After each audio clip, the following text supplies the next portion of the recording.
What's up? I'm Lucas Arellano. I landed a BDR job without going to college or having experience, and I was a top performer and then got promoted to account executive, and now I'm a top performing account executive, and I teach people how they can follow in my footsteps. And I remember on my job hunt, I felt like an imposter because I knew the right answers to say to the right interview questions, but they just felt like words on paper because I didn't really understand the role. So in this video, I'm going to show you exactly what success looks like, how you're measured as a BDR as far as like KPIs, key performance indicators, and what traits it takes to succeed as a BDR and why. I'm gonna give you real life examples of what this looks like on the job so that you can understand what it looks like, tailor your life experiences to the traits that are expected for you to have, so that you don't feel like an imposter. And if they ask you a question you didn't prep for, you kind of know what they're looking for, so you're gonna know how to answer. Or join the community in the link below where I have trainings like this one for free, so you can follow my footsteps in breaking into tech without experience. So without further ado, I will see you when I was a month or younger at my house. So I'm going to go through what a bad rep looks like, what a medium rep looks like, what a good rep looks like, and how do you actually determine what makes them good or bad? Okay. When you're on the job, you're going to have a quota. This is sales. And if you don't hit your number monthly, then eventually you'll get put on a performance improvement plan and they're going to get rid of you. There is pressure to perform, but the good news is there are things that you can look at to control your performance. And as long as you put in the inputs, you'll get there eventually. So when you're a BDR, your most important quota to hit every month is qualified attended meetings because this is within your control. And then your AE's job is to close it, which is a little outside of your control, but you're still measured on contracts and therefore revenue as well. But your monthly quota will be this number right here. What is a qualified attended meeting? Your job is to cold call somebody, get them to answer the phone, have a conversation with them, vet them, qualify them, and set a meeting with them. Every time you set a meeting, they might not be qualified. Maybe they're confused why they're joining the meeting. They don't have the budget to buy. It's not a relevant problem. Your AE won't move them through their pipeline and fill their pipeline with junk just to give you credit. So that would be a disqualified meeting, even though it's attended. A qualified attended meeting means the problem that you guys can solve is relevant. They're interested in looking into the solution and they're moved into the pipeline, aka the next step, which is typically a demo of the product. Qualified attended meetings are what you're measured on. People can get somebody to accept a Microsoft Teams invite, but if it's not a real opportunity, you're not going to get paid for it. This is the most important area to focus on. Now, to get to this point, as I mentioned earlier, you can control how many meetings you get by controlling how many people answer the phone, by controlling how many people you call. And let's say we put in more activity, it's going to increase your at-bats on how many hits you get or meetings you land. Now, once they answer the phone, you have to be very good at your cold call opener, your value proposition, making sure it's concise and relevant, and fielding objections and booking the meeting. So that's how you control how many meetings you get out of people that answer the phone. You can increase how many people answer the phone by making sure you have good contact data and making sure that your list is tight and accurate, and that you are calling people in the right time zones. 4 to 5 p.m. is the best time to call. 10, 11 a.m. is the best time to call. So you can increase the amount of people that answer by better contact info, calling at the right time. You can increase the amount of meetings you get by improving your cold call skills, and you can increase the amount of qualified attended meetings you get by making sure your list is good in the first place and you're calling the right people that are close to your ICP that actually have the problem. And then obviously to increase everything below this, just make more calls, right? From this point, the AE's job is to close the contract, pull in the revenue. On average, organization has a 20% close rate from qualified attended meetings. So there you go. So these are your KPIs, key performance indicators as a BDR. Sometimes they will give you activity metrics saying you have to make $50 a day or $100 a day because that allows them to kind of control somewhat how many meetings you're going to book. Let's move on. So what is the point of making more dials if they're not quality? Effectiveness plus efficiency equals success, aka quality plus quantity equals success. You make more dials, you get more rejections, you learn more lessons, and you get more success. So quantity is arguably more important than quality, but they rely on each other for success. So here's an example of two different reps. This rep is effective, but he's not very efficient. So he makes 50 high quality dials, he gets 10 people to answer, and he only gets one meeting. 2% call to meeting rate. So if you made 100 calls, you get 2 meetings, right? So he's pretty effective. He has high quality contact information. He's calling at the right time. He's good on the phones. He has a high quality meeting rate. He's good at booking meetings. Now, his colleague isn't as effective, but he puts in a lot more work. So he makes 100 calls, gets 20 people to answer, and only books 1 meeting because he's not as effective once they pick up the phone. And maybe his list, he's not calling people that are a good fit for his ICP. So maybe half the people that pick up the phone aren't even qualified in the first place, right? His call to meeting rate is 1%, right? So they both booked 1 meeting. He did it with $50. He did it with 100. This is the rep you want to be, the effective and efficient sales rep that makes 100 dials because you have the drive to outwork everybody. You learn from those mistakes and implement. You learn from top performers. You have high quality calls. You get 20 people to pick up the phone. And you book 2 meetings with a 2% call to meeting rate because you are a high quality rep. You have high quality lists. You have high quality calls, but you're also very driven. So you combine these two and you get high results. Look at 2 meetings in the same month that those 2 reps only had 1. Now I'm going to tell you a little story and I'll walk you through this. Very more detailed representation of what I just showed you. Okay, so there's 4 reps. Everyone started. First month is ramp. So 2 weeks of product training. The last 2 weeks, that's 10 business days, right? 5 business days in 1 week. Last 10 days of month 1, last 2 weeks of month 1, Johnny and Joey are putting in a lot of activity. They both call 50 people a day. Jerry and Timmy don't put out as much activity. They're only calling 250 people in month 1. Month 2, they both start to hit a groove, right? Johnny and Joey, they're putting in a lot of activity, both of them. They make 1,500 calls by the end of the month. And Jerry and Timmy only make 750, so half the amount of activity, okay? And then Johnny and Joey, by month 3, everyone's fully ramped, quota's fully in place. Johnny and Joey make 2,000 dials throughout the month, and Jerry and Jimmy only make 1,000, okay? So harder workers, not as hard workers. You would think the harder workers would book more meetings, right? Well, let's see. By the end of month 1, everyone has 1 meeting on the books. Okay, so it seems like Jerry and Timmy are a little more effective because they're making less calls, but they both booked a meeting. But then we look at month 2, and Johnny and Joey are making the most dials, but Johnny has more meetings than Joey. Joey's tied with Jerry in meetings, and Jerry made half the amount of dials, and Timmy's just really struggling, right? And look at month 3. You would think Johnny and Joey would both be up here at 12 because they both made the most amount of dials. But Johnny has 12. Joey has 8. He's tied with Jerry, and Jerry made half the amount of dials, but they've been tied the whole time. And Timmy is just falling way behind. Now, let's look at qualified attended meetings. Okay, so we looked at calls made. All right. We see how that translates into meetings booked. And now look at the qualified attended stats.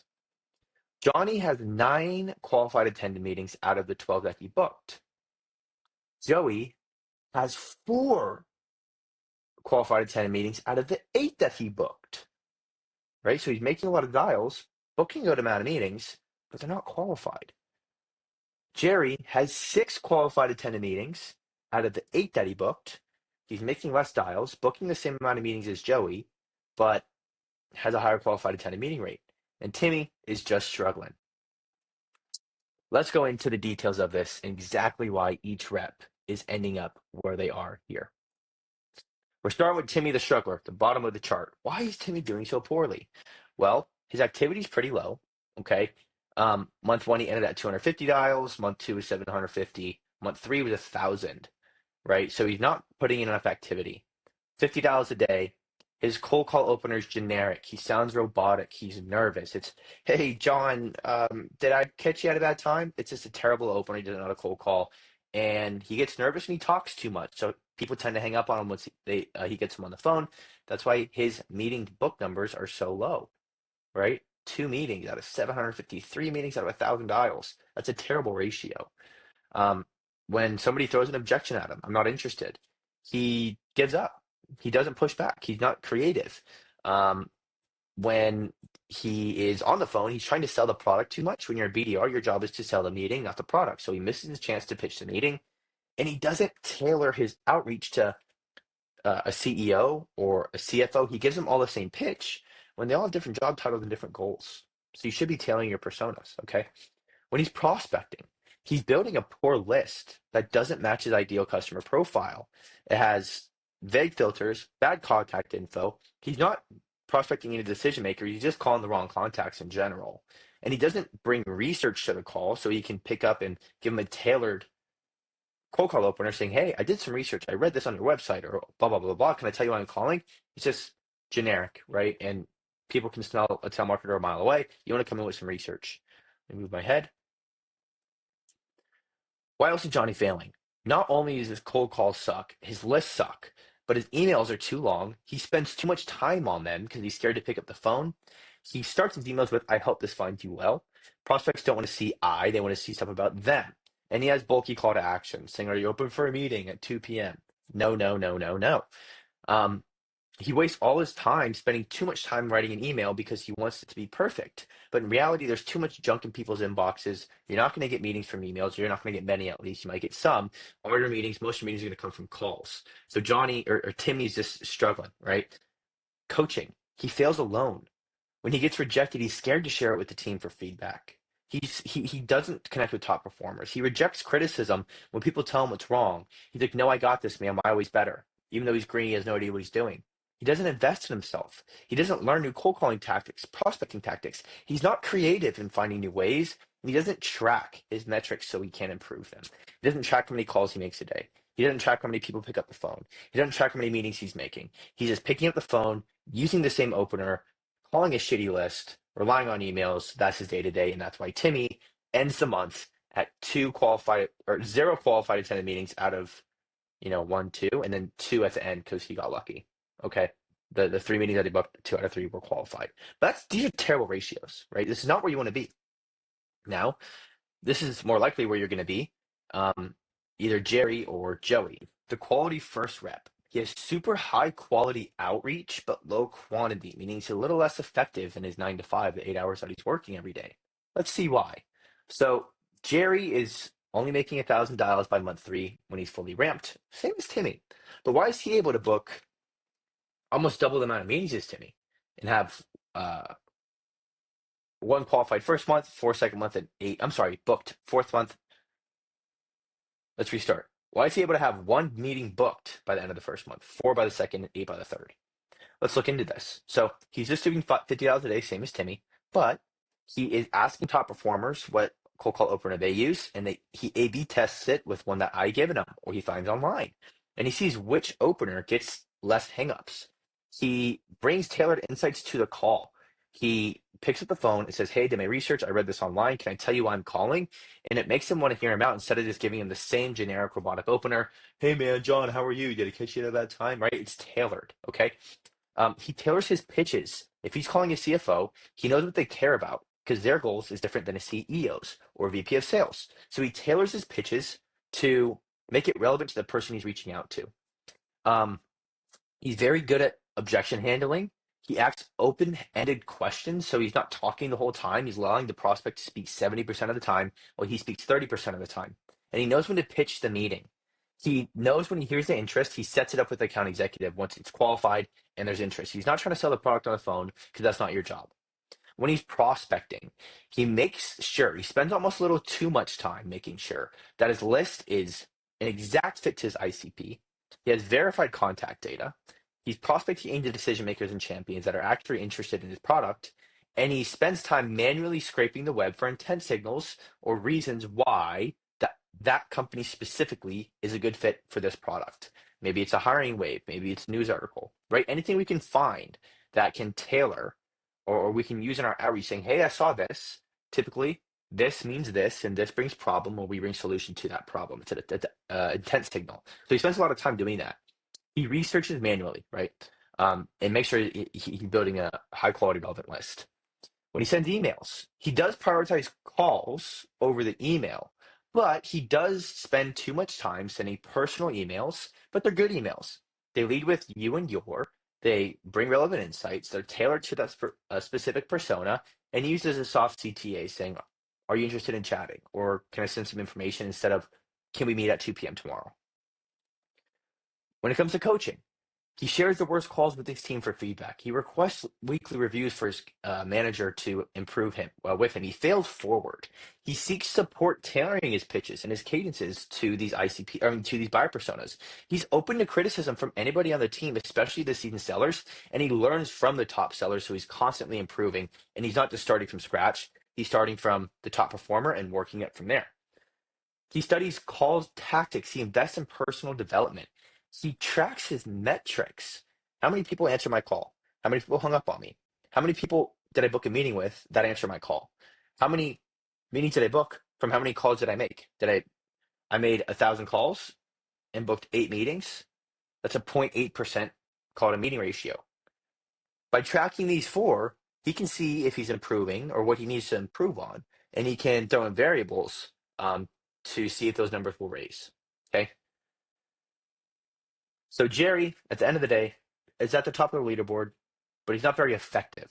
I mean, he's very effective. He's not very efficient. Okay. So he ends with 8, 4, and 1. Now, if we look at qualified attended meetings by the end of the month, he has 3 out of 4 and 6 out of 8, which is, we'll go forward for a second, more than Joey, right?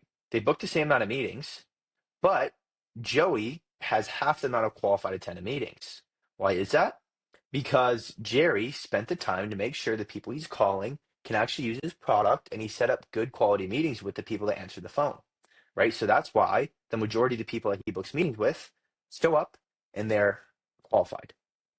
But now we're at Joey, the volume hustler, okay? He's very high quantity, but low quality. He is making twice as many dials as Jerry. Same amount of meetings booked, but his qualified attended numbers are a lot lower. Why is that? Well, he makes a lot more calls, but his calls suck. They're like Timmy calls. The reason why he's able to book more meetings is because he's doing more activity. He's very effective, but he's not, or he's very efficient, but he's not very effective. Bad at objection handling. Misses the opportunity to pitch. He tries to sell a product on the phone. Doesn't tailor his pitch to the buyer personas he's calling. His list is a bad list. It's not a tight fit to his ICP.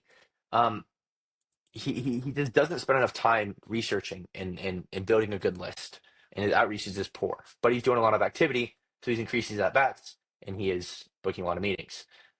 He's very effective, so he uses AI to personalize, and he sends poor emails, but he's very fast at doing it, and he fails alone. He doesn't get any coaching. Joey has potential to be a very good rep because he has the drive, but he just has to learn from all the rejections he's getting and not stay in this position. Okay. Now let's move on to Johnny, the top performer. As you can see, Johnny has the most qualified attended meetings at the end of the month, the most meetings booked at the end of the month, and he's also making the most calls at the end of the month. So what makes Johnny so good? Well, he makes $100 a day, same amount of dollars as Joey, but he mimics Jerry in having very high quality outreach. He A/B tests his openers. He brings relevant insights to these calls. He tailors his pitches to the right personas. When he's prospecting, he builds very tight ICP mirrored lists with verified contact data, decision makers, and intent signals. But he uses AI for his research, so he doesn't spend hours finding these intent signals, right? He's very efficient, but he's also very effective. So he finds creative ways to pump out super high quality outreach. In his emails, he prioritizes calls, but he sends super short personalized emails. By the way, when you're sending emails, you want them to be short and concise so that the person actually reads them. So he sends super short, super concise, super valuable emails, starts the email off with you and yours, or you and your, because the prospect wants to hear about themselves. The subject line is not generic, right? It's impressive, it's attention grabbing, it's personalized. His CTA is not, can we meet tomorrow at 2 p.m.? It's, are you interested in learning more? That's a soft CTA. And he uses AI to help him with writing emails because at the end of the day, you're going to get more meetings on calls, not so much on emails. So he doesn't spend too much time here, but he does make sure they're high quality, and he uses AI throughout his day to be more efficient. When he fails, he shares the worst calls in the team chat for everyone to listen to for feedback, and so they can learn from his mistakes. He requests weekly reviews with his manager and top performers, seeks team support. He learns from top performers. He's open to all criticism on how he's rejected, on his rejections, and his failures, and he applies new tactics quickly. And when he applies them, he A/B tests it with what works versus what doesn't. So Johnny is super creative problem solver. He's very confident on the phone. He he's curious to try new things. He's coachable and he's very driven and money hungry. And he's committed to being the top performing rep. And he knows the only way to do that is to increase activity and learn from his rejections. How do you learn from rejections? You get help from people. Okay. So that's why at the end of the month, Johnny makes the same amount of dials. Let's go back to the slide as Joey, right? But he books twice the amount of meetings, gets twice the amount of double qualified attended, and ends up at the top, right?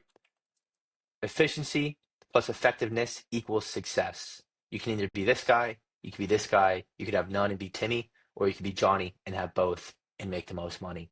One last little segment. So what are the big differences between Johnny and Timmy? Because honestly, Joey and Jerry are just bits and pieces of both, right?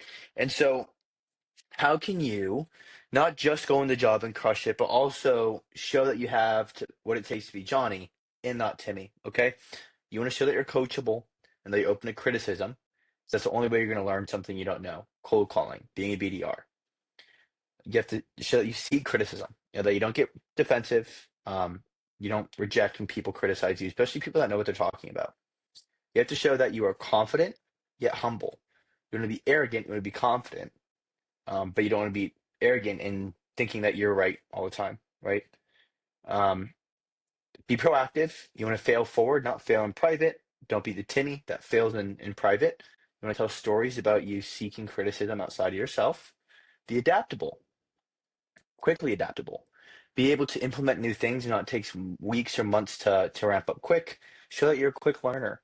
And that you can adapt your pitch to different personas. This is more of a hard skill, but adaptability is a soft skill. You want to be resilient, okay? Not in just handling objections, but on the phones, you're going to get hung up on all the time. And you need to show that if you get rejected once or twice or 100 times over, you're going to keep going. You're going to get back up because you're so money hungry and motivated that you're going to keep standing up in the face of rejection until you get what you want.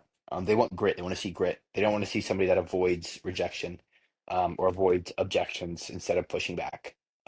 Concise and clear communicator. Remember, Timmy talks too much on the phone, and so did Joey. He talked too much on the phone.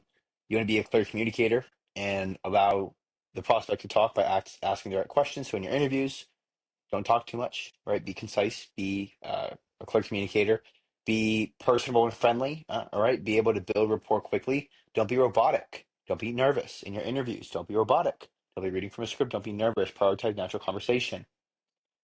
Be curious. Be open to trying new things and implementing new strategies. Use AI.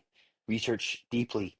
Show this by going into an interview well prepped. Don't go into this and wing it because you can't do that on the phone.